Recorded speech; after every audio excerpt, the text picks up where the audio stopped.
You won't none! You don't want none! What's going on, Tar Heel Nation? It is your favorite North Carolinian, Ross the Tar Heel. And in this huddle, baby, we're going to talk about the Heels' last exhibition tune-up before the 2024 season opener as the Division II Johnson C. Smith Golden Bulls visit the Dean Dome for a 2 p.m. tip tomorrow, Sunday. The game will not be nationally televised, but you can watch it on the ESPN app, ACC Network Extra, and you can also listen to the game. All of that information can be accessed on GoHeels.com if you need links and things of that nature. And if you're not doing anything, guess what? Your boy's doing a live reaction and watch party tomorrow at 2 p.m. Yes, that's right. A watch party for the exhibition game. We go hard in the paint like that over here. Now, the Heels last played Johnson C. Smith in a 2022 preseason exhibition that saw the Heels dominate the Golden Bulls 101-40. Caleb Love led all scorers with 20 on 7 for 14 shooting and 4 for 9 from 3. He also had 8 assists. And then Armando Bacot had 12 points and 20 boards. Obviously, neither one of those guys are still here. Interestingly enough, though, the one player that played against Johnson C. Smith that year that remains on this current UNC roster is Seth Trimble, who had 11 points on 5 for 6 shooting from the floor, and they held the Golden Bulls to 23% shooting for the game. Now, Johnson C. Smith is led by interim head coach Antoine Banks for the 2024-2025 basketball season. Coach Banks was at IUPUI as an associate head coach where the Jags went 14-79 in those 3 seasons.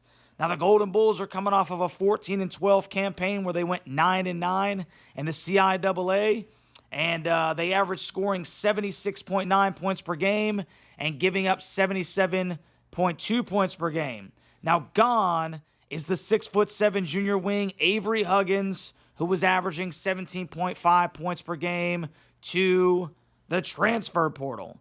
Their leading returning scorer, to the best of my ability to find out, because it's real hard to find all these statistics for Division II programs, is the 6'8", 215-pound forward Ashton Sherrill, who averaged 8.5 points per game last season. He scored 19 points and 5 boards in their last game of the season, which was a 66-56 loss to Virginia State University in the CIAA tournament.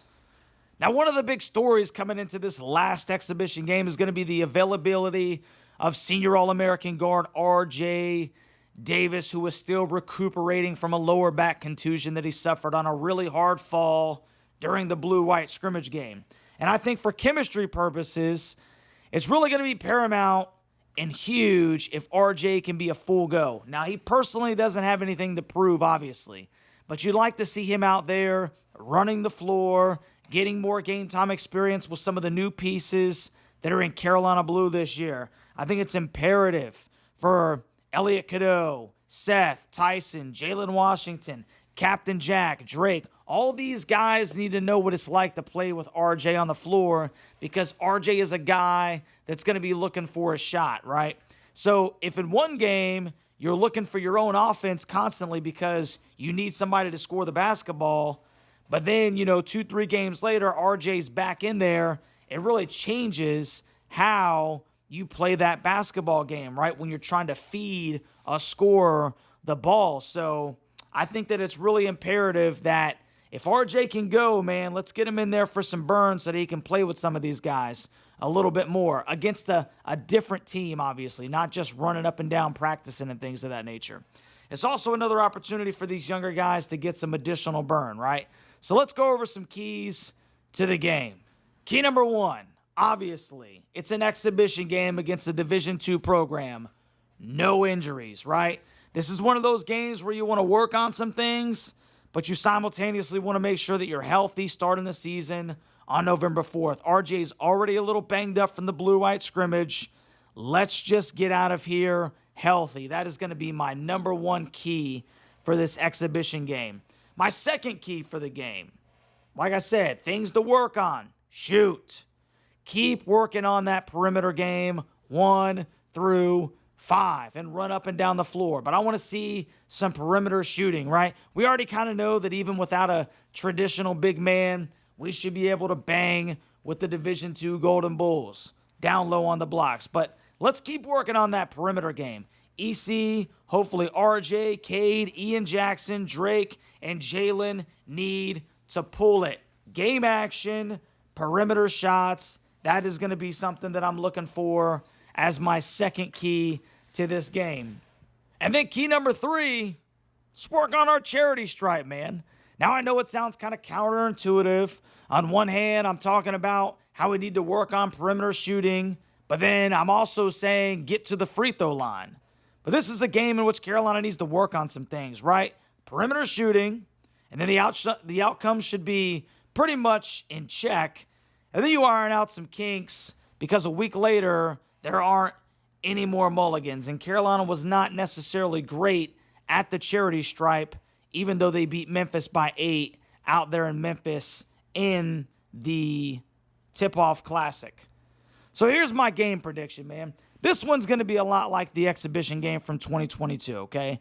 No one on the Golden Bulls is going to be able to stay in front of Elliot Cadeau. And despite Carolina not being as big down low, they will still be too big for the Division II Golden Bulls. There's really not much to this game. Carolina's going to iron out some kinks. They're going to stink and blow this thing wide open. It's an opportunity for them to play in front of a crowd at the Dean Dome once again against a different opponent.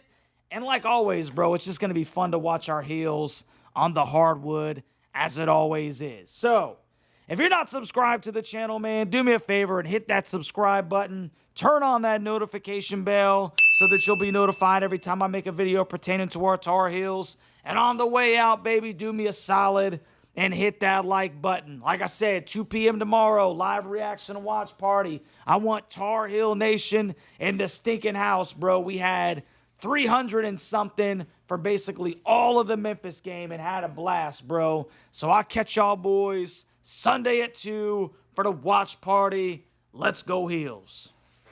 I'm a Tar Heel!